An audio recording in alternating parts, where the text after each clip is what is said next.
And this texter followed up with, haven't even played 10 games yet. State will get it together, I think. There isn't a more talented team in the country.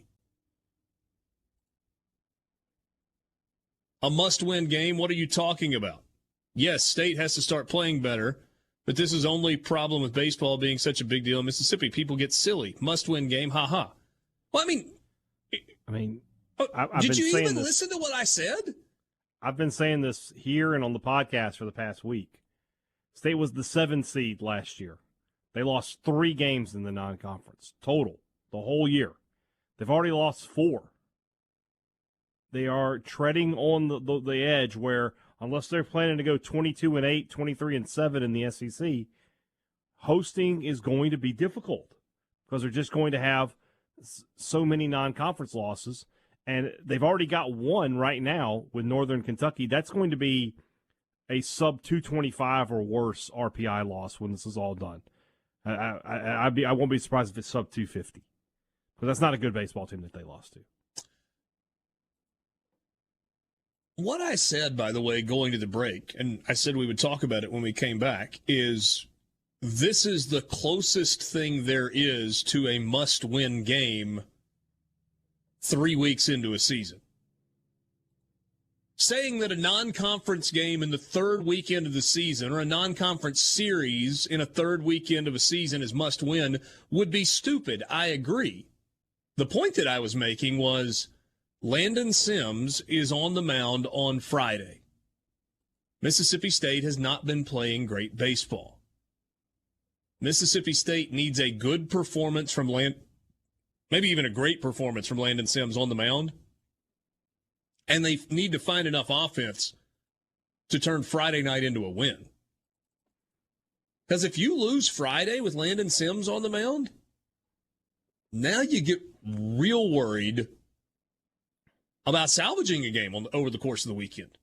Mm-hmm. Well, at that point, he's 0-3. And it just, I know that wins and losses aren't everything with pitchers anymore, but that's just weird. That's just not what you would have expected.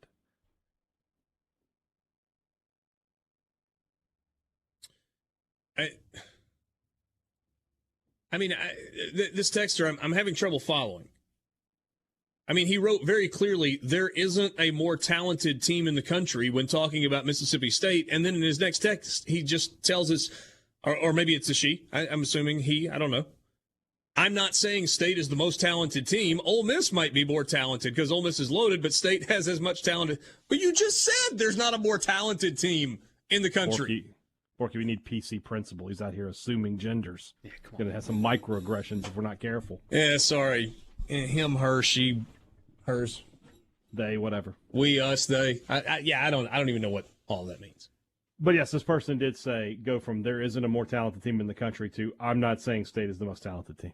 Well, and at some point they do have to show it. In the context of this conversation, I guess it bears repeating, is not like must win or else the season's over. It's fans want to host regionals and super regionals. If you want that to be the case, they've got to stop losing soon. Yes, it's early.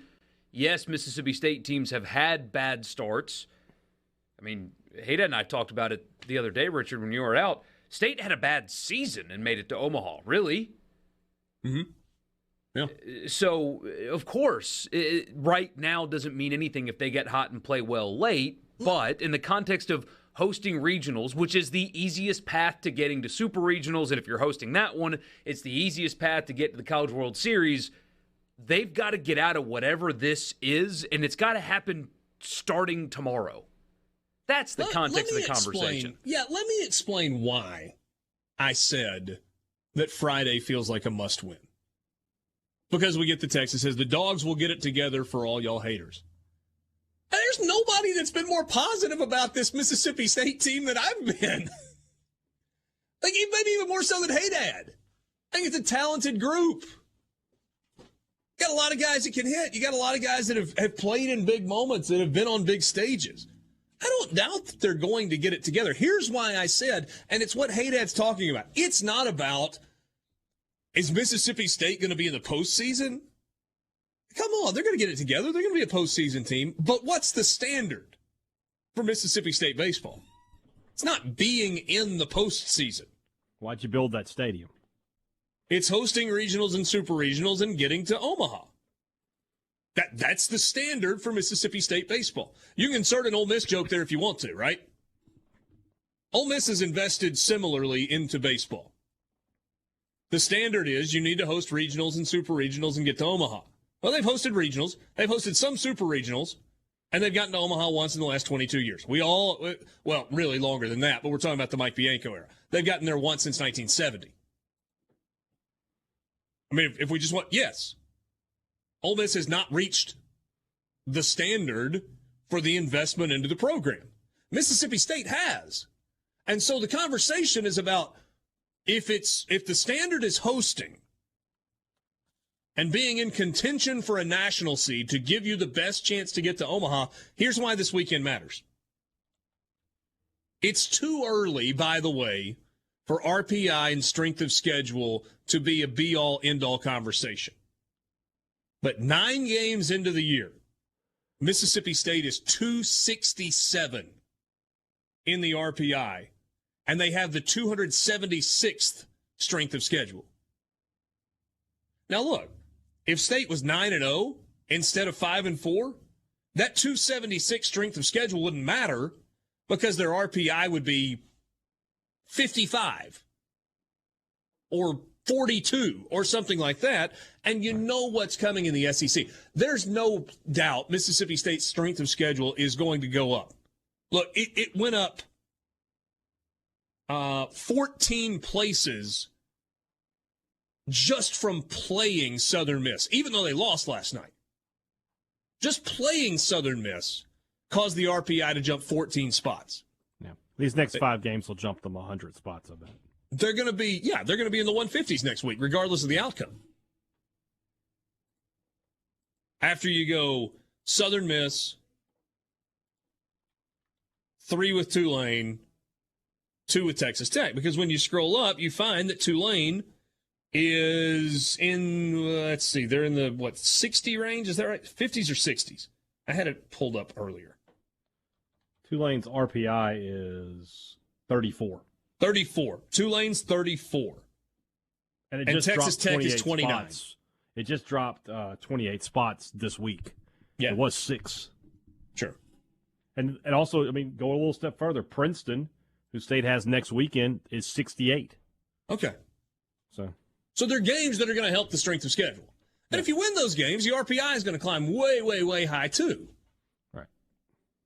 But if Mississippi State loses 2 of 3 in New Orleans and splits next week with Texas Tech, then they're going to be 7-7 through 14 games. What's your number again on non-conference losses last year, Hayden? 3. And what was the SEC record? 20-10. So 13 losses in the regular season and 2 losses in the SEC tournament. And they were the number 7 national seed. Mm-hmm. So 15 losses. They're at 4 losses through 9 games. Let's say they go 3-2 over the next 5 games.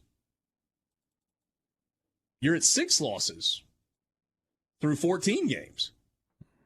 Doesn't leave much margin for error at all and sets you up to have a massive, massive run in the SEC if you want to be in those conversations about hosting. That's why this weekend is so important.